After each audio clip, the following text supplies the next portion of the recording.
الحمد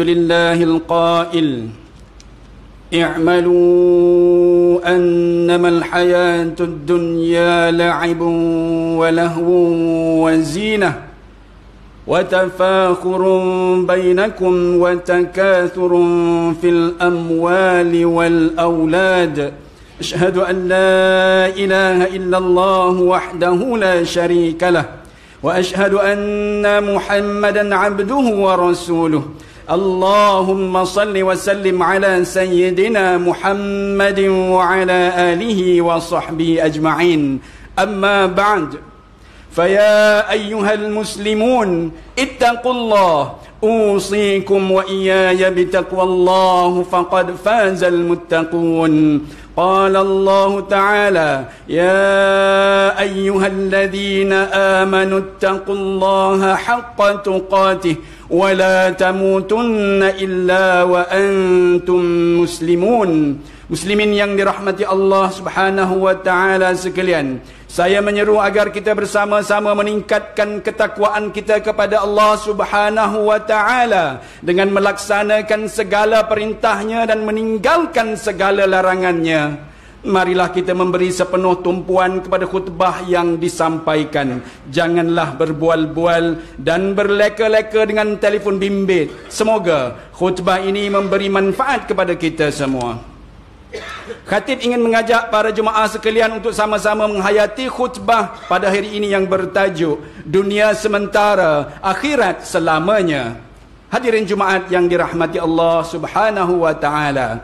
Allah Subhanahu wa taala berfirman dalam surah Al-Ankabut ayat 64 mengingatkan manusia tentang kehidupan dunia yang maksudnya, dan ingatlah bahawa kehidupan dunia ini yakni meliputi segala kesenangan dan kemewahannya jika dinilaikan dengan kehidupan akhirat tidak lain hanyalah ibarat hiburan dan permainan, dan sesungguhnya negeri akhirat itu ialah kehidupan yang sebenar-benarnya. Kalaulah mereka mengetahui, yakni hakikat ini, tentulah mereka tidak akan melupakan hari akhirat. Ayat ini mengajarkan kepada kita hakikat sebenar kehidupan di dunia. Suatu kehidupan yang diumpamakan seperti kesenangan yang sedikit atau kesenangan yang menipu jika dibandingkan dengan kehidupan akhirat.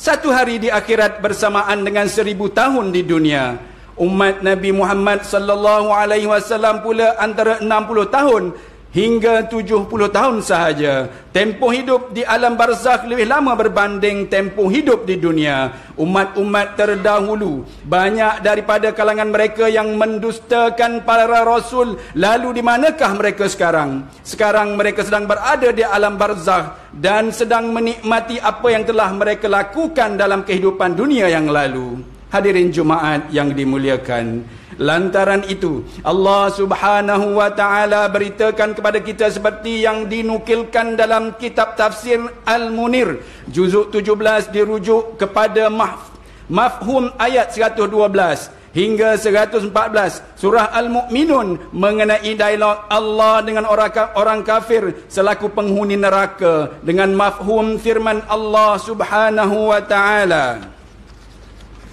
Allah bertanya lagi, yakni kepada mereka yang kafir itu, berapa tahun lamanya kamu hidup di bumi? Mereka menjawab, kami tinggal yakni di dunia selama sehari atau sebahagian dari sehari. Maka bertanyalah kepada golongan yakni malaikat yang menjaga urusan menghitung. Allah berfirman, kamu tidak tinggal di dunia melainkan sedikit masa sahaja. Kalau kamu dahulu mengetahui hal ini, tentulah kamu bersiap sedia. Maka berbailoikah kita melakukan kederhakaan kepada Allah Subhanahu wa taala dalam kehidupan yang singkat ini? Tepuk dada, tanyalah iman. Luqman Al-Hakim pernah memberikan nasihat dengan katanya, belilah akhiratmu dengan duniamu. Satu nasihat mengenai perniagaan yang bermodalkan dunia, iaitu tukarlah duniamu dengan akhiratmu, engkau akan beruntung dapat keduanya. Sebaliknya, jangan sampai engkau jual akhiratmu untuk mendapatkan kenikmatan dunia. engkau akan rugi keduanya. Nasihat Luqman ini jika dihayati memang benar bahawa taat kepada Allah adalah kunci seseorang dalam meraih kejayaan. Kejayaan ini tentunya tidak hanya diukur dengan nilaian kebendaan, melainkan lebih kepada balasan daripada Allah Subhanahu wa taala di akhirat kelak. Dengan itu ingatlah wahai saudaraku sekalian, belilah akhiratmu dengan menjual duniamu. Kita akan untung kedua-duanya. Allah Subhanahu wa taala berfirman dalam surah Al-Qasas ayat 77. Wabtaghi fima ataka Allahu ad-daral akhirah wa la tansa nasibaka minad dunya wa ahsin kama ahsana Allahu ilaik wa la tabghil fasada fil ard innallaha la yuhibbul mufsidin. Dan tuntutlah dengan harta kekayaan yang telah dikurniakan Allah kepadamu akan pahala dan kebahagiaan hari akhirat. Dan janganlah engkau melupakan bahagianmu, yakni keperluan dan bekalanmu dari dunia, dan berbuat baiklah kepada hamba-hamba Allah sebagaimana Allah berbuat baik kepadamu dan dengan pemberian nikmatnya yang melimpah-limpah. Dan janganlah engkau melakukan kerosakan di muka bumi. Sesungguhnya Allah tidak suka kepada orang-orang yang berbuat kerosakan. Ayat ini menunjukkan bahawa Allah Subhanahu wa taala memerintahkan kita supaya mengutamakan akhirat daripada dunia. Manakala Rasulullah sallallahu alaihi wasallam pula mengingatkan dalam hadis khusus kepada manusia yang menjadikan dunia itu sesuatu yang besar di hatinya melalui sebuah hadis yang diriwayatkan oleh Zaid bin Thabit radhiyallahu anhu bahawa Rasulullah sallallahu alaihi wasallam bersabda yang bermaksud, siapa yang dunia menjadi keinginan terbesar di hatinya, maka Allah akan cerai beraikan urusannya, dan Allah jadikan kefakiran di antara kedua matanya, dan dunia tidak mendatanginya kecuali yang dituliskan sahaja untuknya. Dan siapa yang akhirat itu menjadi niat utamanya,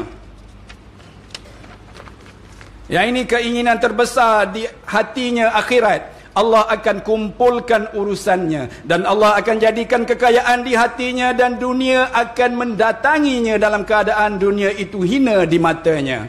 Riwayat Ibnu Majah. Hadirin Jumaat yang dimuliakan, Rasulullah sallallahu alaihi wasallam mencela orang yang keinginan terbesar di hatinya kepada dunia. Apa yang terjadi kepada orang seperti ini? Allah akan cerai beraikan urusannya. Apa maksudnya? Artinya Allah cerai beraikan kekuatan hamba tersebut. Orang ini akan mudah putus asa ketika ditimpa musibah. Hatinya akan penuh dengan penyakit-penyakit hati seperti cinta dunia yang berlebihan, penyakit dengki, tamak, bahkan sampai peringkat menghalalkan yang haram demi untuk mendapatkan dunia.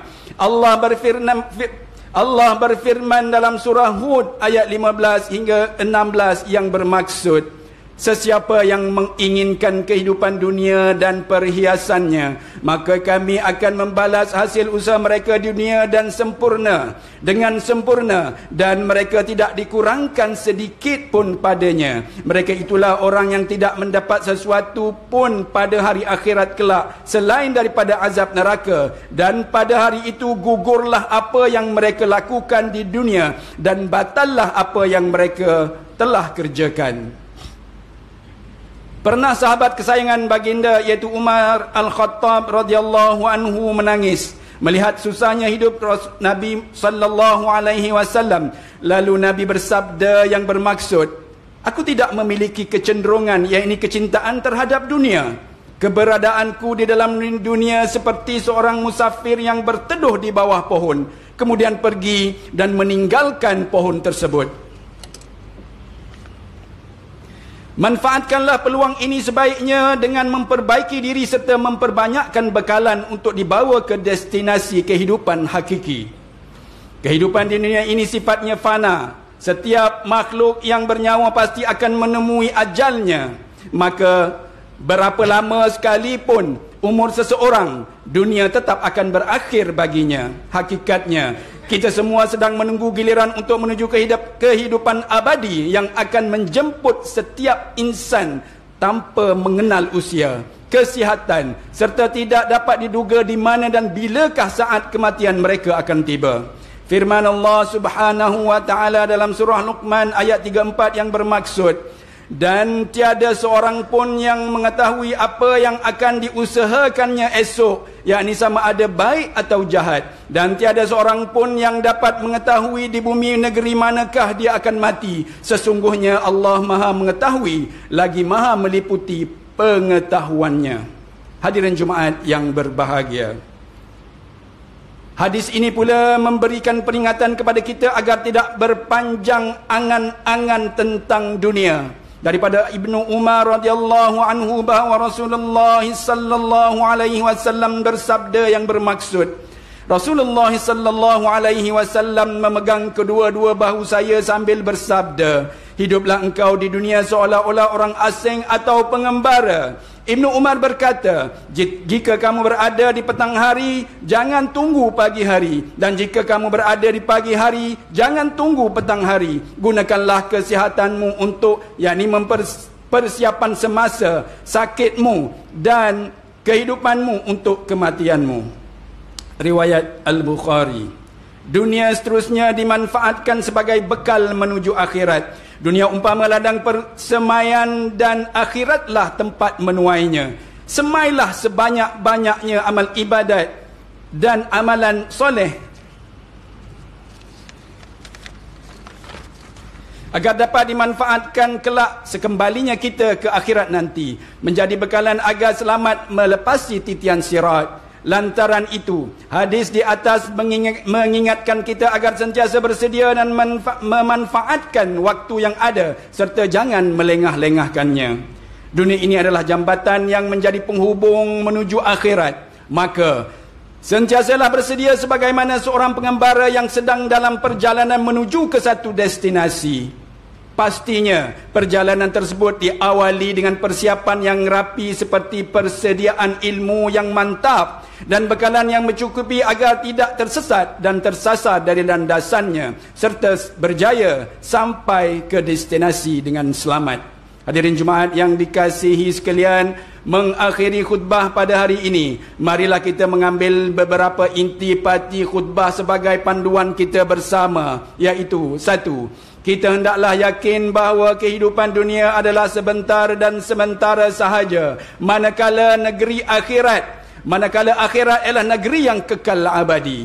Kedua, kita hendaklah memastikan perjalanan kehidupan di dunia ini sentiasa terpandu untuk mendapat keuntungan di akhirat. Ketiga, kita hendaklah berusaha agar tidak terperangkap dengan dunia yang sifatnya menipu, penuh sandiwara dan permainan semata. A'udzu billahi minasyaitonir rajim. Zuyyina lin-nasi hubbus syahawati minan nisa' wal banina wal qanatir al-muqantarati minaz zahabi wal fiddah wal khaylil musawwamah wal an'ami wal harth. Dzalika mata'ul hayatid dunya wallahu 'indahu husnul ma'ab. Dihiaskan indah pada pandangan manusia kesukaan kepada benda-benda yang diingini, iaitu perempuan dan anak-anak, harta benda yang banyak bertimbun-timbun dari emas dan perak, kuda peliharaan, binatang-binatang ternakan, serta kebun-kebun tanaman. Semua itu ialah kesenangan hidup di dunia, dan ingatlah, pada sisi Allah ada tempat kembali yang sebaik-baiknya, iaitu syurga.